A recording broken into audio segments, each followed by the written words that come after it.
I'm Ranajoy. Today in this video, I'm going to talk about the history of Jammu and Kashmir. So let's start.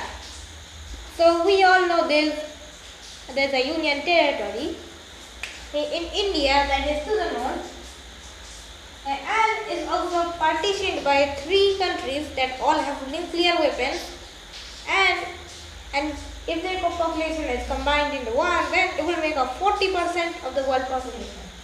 And well, that is Jammu and Kashmir. Yes.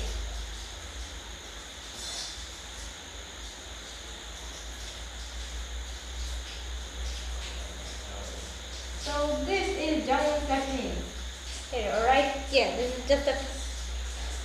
just how I will show it. Yeah. So let's just suppose this is Jammu and Kashmir. Yeah. So as we all know, there is a union territory in the north of India, and that is Jammu and Kashmir. It's Jammu and Kashmir, of course.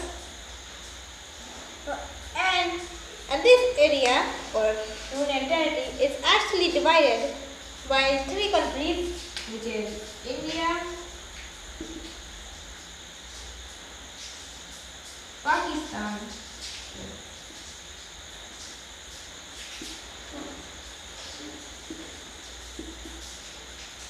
and China.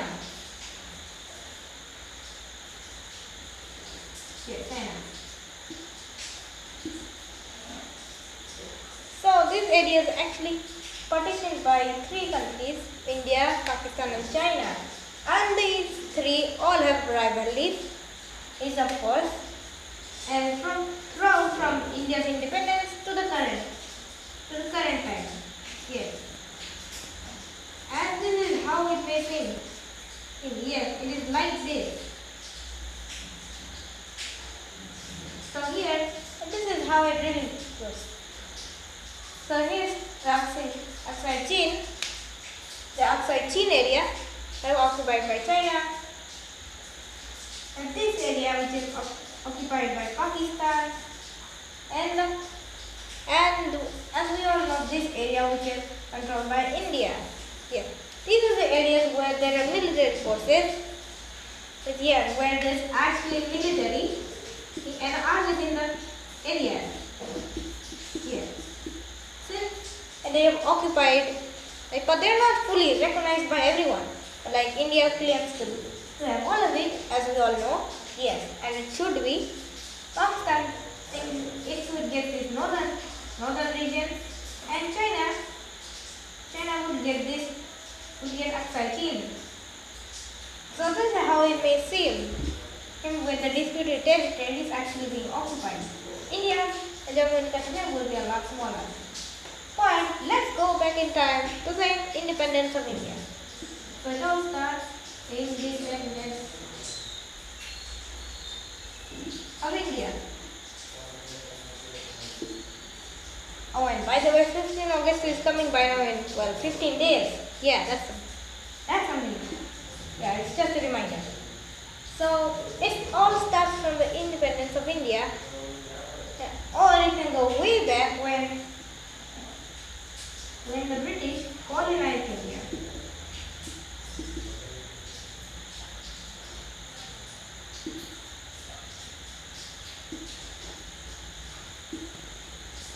So it actually all starts from the British when they colonized India back in the 1850s. Yes. And with that, when they have this area,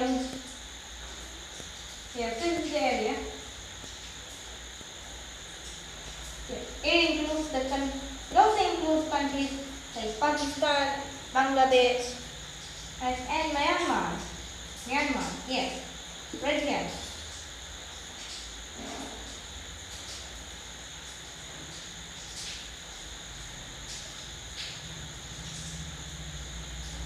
So this is a British Raj. Yes, British Raj.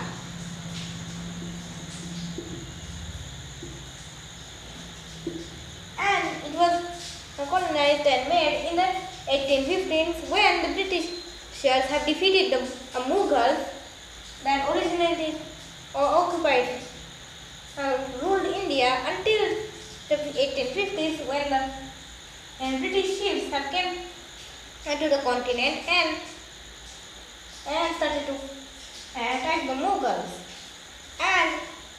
And also the Marathas that also attacked the Mughals, and they successfully did it with the help of the Britishers.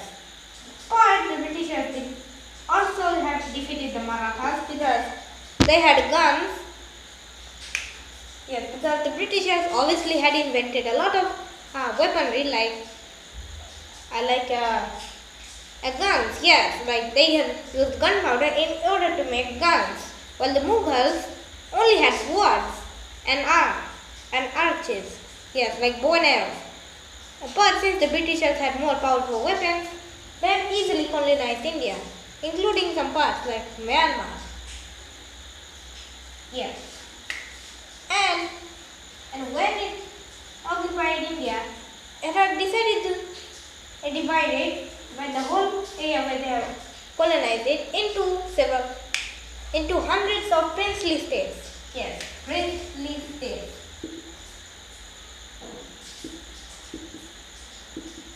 Which are like the states that we all know, 20 out of them. But for the princely states are much smaller states and they can be hundreds of them. Yes, they can even be hundreds. But obviously there are some big ones, like Bengal actually used to be united into one with West Bengal and Bangladesh.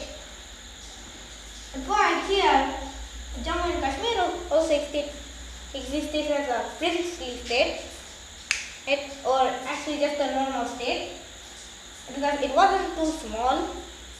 So yeah, it had remained that way and made it into the 1900s, where originally the Indian Revolution came up, and in the 1850s they had just one demanded to get independence, but the Britishers have managed to hold that and defeat them by using their advanced weapons that the Indians don't have.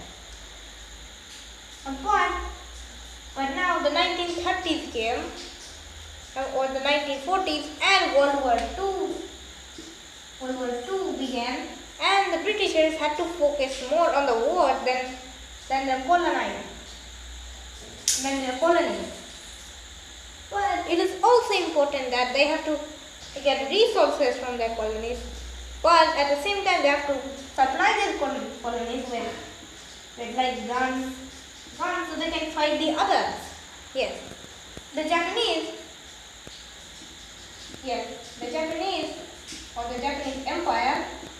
Yes, this was his flag, and actually attacked Western China and started to attack Burma or Myanmar as we know today. Yes, it has occupied that, and the Britishers had to supply the Indians with all their weaponry and with all their weapons so they can fight. So the Indians and the Britishers fought together so they can defeat the Japanese Empire. Now by the end, they had actually promised to the Indians that they will give them independence after World War II. And after World War II in 1945, after Japan has surrendered in August, after they have surrendered after the second bomb dropped on Nagasaki on August 9th, and the Britishers now had to make the promise that they have made to the Indians, which would happen 2 years later. After World War II ended. Yes, it was 2 years later.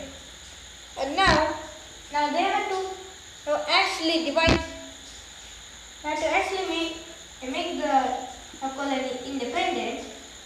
But the problem was that And not all of them were Hindus. Yes. Well, you see, we all know Pakistan. Yes, it is Muslim. Then we are Hindu. But since there were also some regions that were Pakistan is Muslim, and but since we are Hindu, so if we just unite them as one, then there will be civil wars. Like the Muslims will have to fight for their own country. Yeah, have to fight the Hindus so they can make their own country. So that's why they had to divide the borders, or else there will be civil war and there will be more war going out. So that's why. So yeah. So that's why they had actually selected a British lawyer. Yes. Yes, they had actually selected a British lawyer named Sir Cyril Radcliffe.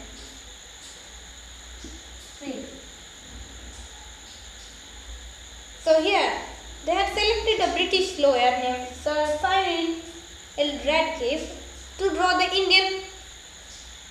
independent India.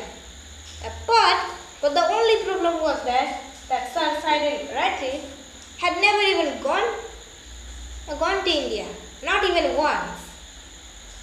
And the fact that he had been given 5 weeks or just about a month, so they amount of months to draw the borders between the Hindus and the Muslims, and so he came up with the current thing. Okay. So they draw the border here like that, the borders, and we all know the India-Pakistan border's name is Radcliffe Line, and the one who drew the line was Sir Cyril Radcliffe. Yeah, that's the line. The line was made like that. Now it is now independence of India. That they actually Jammu and Kashmir was still separate. Now with the map that Cyril Radcliffe had drawn, Jammu and Kashmir was actually an independent state from India for just a while, and after its independence. Yes, it had actually been an independent country, not exactly a country, but it's a state, and that is independent. Yeah.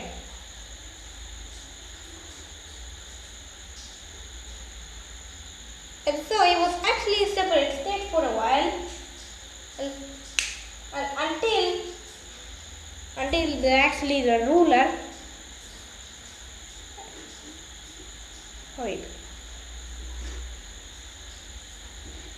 Until the ruler of the state, Hari Singh. Yes, the ruler of the state was Hari Singh, and he had agreed to India that they will unite. Yes, they actually wanted to unite with India from Pakistan, because Pakistan was actually forcing them to join them. So that's why Hari Singh, the ruler of Jammu and Kashmir, wanted to join India. But Pakistan was against this. And why is that?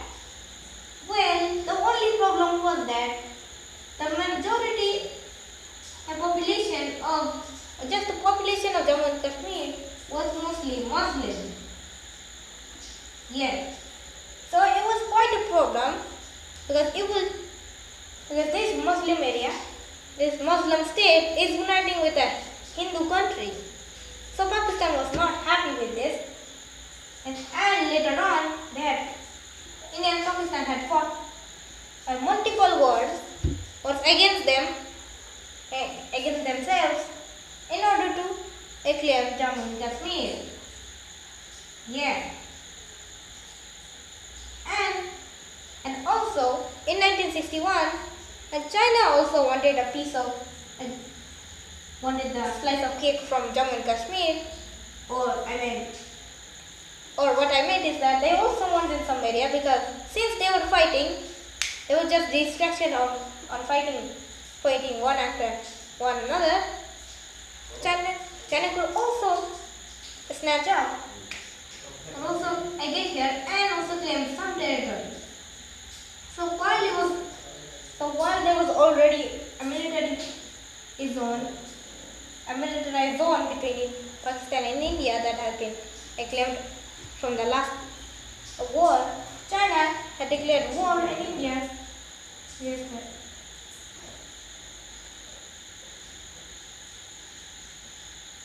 Yeah. At the India-China war that happened in 1961. Yes. Yeah, there was a war between India and China in 1961, and they fought until China had just claimed this and made some military on wherever they had occupied it. Yes. Now the regions where they have disputed actually have some military there, so they could claim it as their land, but it's not officially recognized by everyone. And India wants all of them, because it was originally from India that the ruler of Jammu and Kashmir wanted to join India and take all its land, because they wanted to escape from Pakistan. And since from there was also the Kargil War, and the latest was the Kargil War that happened in 1999. Yeah. And it's still disputed to this day. And it's still disputed between India, Pakistan and China, who all have nuclear weapons, and all of them have a massive population that will be 40% of the population of the world if they are combined. If Pakistan, India and China's population combined with each other, then the world population it will account for 40%. Yeah, 40% of the world population.